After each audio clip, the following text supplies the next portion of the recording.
बाबा रामदेव जी को तो आप जानते ही होंगे। हाँ, वही रामदेव बाबा जो टीवी पर बैठकर सत्तू, आटा, तेल, घी और मिलावटी शहद बेचते हैं। लेकिन ये सब बेचते बेचते बाबा ने स्वास्थ्य मंत्री को ही बेच डाला। एक ऐसा बाबा जिसने राम जी के नाम पर अपने साम्राज्य का विस्तार किया और खूब रुपया पीटा। अब इस बाबा ने फर्जीवाड़े का साम्राज्य खड़ा करना शुरू कर दिया है। बाबा ने स्वदेशी के नाम पर देश को उल्लू बनाने की कोशिश की है, लेकिन इस बार इन्होंने जो फर्जीवाड़ा किया है उसके लपेटे में स्वास्थ्य मंत्री डॉक्टर हर्षवर्धन भी आ गए हैं। हाँ, यह अलग बात है कि यह फर्जीवाड़ा केंद्र सरकार की मेहरबानी और निगरानी में किया गया है और यही आत्मनिर्भर भारत की दुष्ट तस्वीर है। इस वीडियो को अंत तक देखिए और समझिए कि गौमूत्र को विज्ञान समझने वाली सरकार सचमुच के विज्ञान की पीठ पर कैसे कोड़े बरसाने पर आमादा हो जाती है और कैसे इन जैसे बाबा और इनकी निगरानी करने वाले मठाधीश देश के 130 करोड़ नागरिकों की चेतना का कचूमर निकाल देते हैं। देश की 130 करोड़ जनता की सेहत का कैसे मजाक बना देते हैं। इस तस्वीर को ध्यान से देखिए।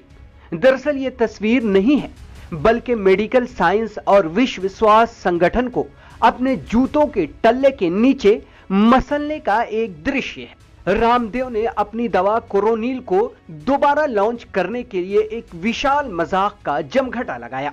मजे की बात तो यह है कि अपने इस मजाक में केंद्र के 2 ताकतवर मंत्रियों को भी शामिल कर लिया।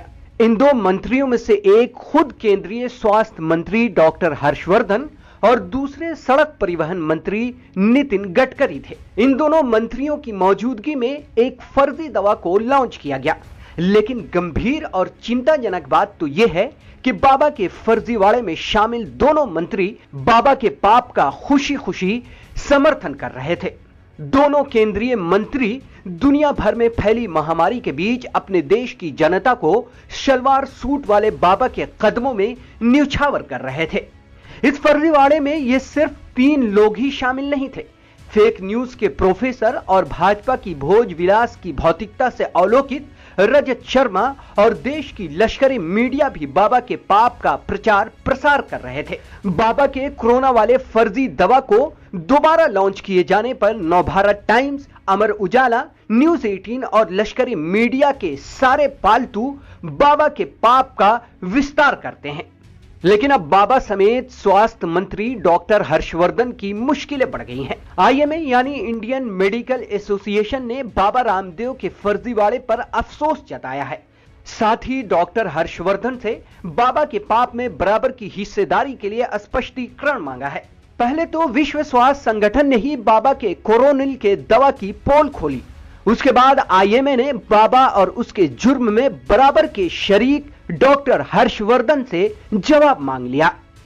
इस सिलसिले में आईएमए ने एक बयान जारी कर कहा है कि देश का स्वास्थ्य मंत्री होने के नाते पूरे देश के लोगों के लिए झूठ पर आधारित अवैज्ञानिक उत्पाद को जारी करना कितना न्याय संगत है। आईएमए ने स्वास्थ्य मंत्री डॉक्टर हर्षवर्धन से सवाल किया है कि क्या आप इस कोरोना रोधी उत्पाद के तथाकथित क्लिनिकल ट्रायल की समय सीमा बता सकते हैं।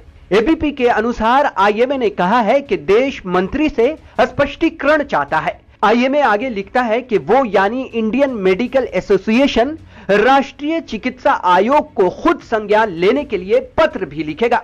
इतना ही नहीं, आईएमए ने यह भी कहा है कि बाबा ने जो किया है वो भारतीय चिकित्सा परिषद के नियमों का उल्लंघन है। इंडियन मेडिकल एसोसिएशन डब्ल्यूएचओ से प्रमाण की सरासर झूठी बात पर गौर करके हैरान है। डब्ल्यूएचओ ने पहले ही बता दिया था कि बाबा के फर्जीवाड़े का वो हिस्सा नहीं है, यानी डब्ल्यूएचओ ने कोरोनिल के इस्तेमाल के लिए कोई प्रमाण नहीं दिया है और न ही किसी तरह की कोई मंजूरी दी है। अब इन खबरों के सामने आने के बाद चद्दर ओढ़कर सोया का पोतीन चूसने वाले लश्करी मीडिया से लेकर स्वास्थ्य मंत्री तक के होश उड़े हुए हैं। वहीं हमेशा की तरह दरबारी संपादकों और भगवा शहनाइयों पर मुजरा करने वाली मीडिया ने डब्ल्यूएचओ की स्पष्टीकरण की खबरें दबा दी। जाहिर है दबाना तो था ही, क्योंकि जो रोकड़े से करे प्यार वो बाबा से कैसे करे तकरार। वरना इनको मिलने वाले करोड़ों के विज्ञापन बंद हो जाएंगे। इस वीडियो में इतना ही। अगर आपने अब तक द वीपीएन टीवी को सब्सक्राइब नहीं किया है तो अभी करें, इसे लाइक और शेयर जरूर करें। तब तक के लिए दीजिए इजाजत। नमस्कार।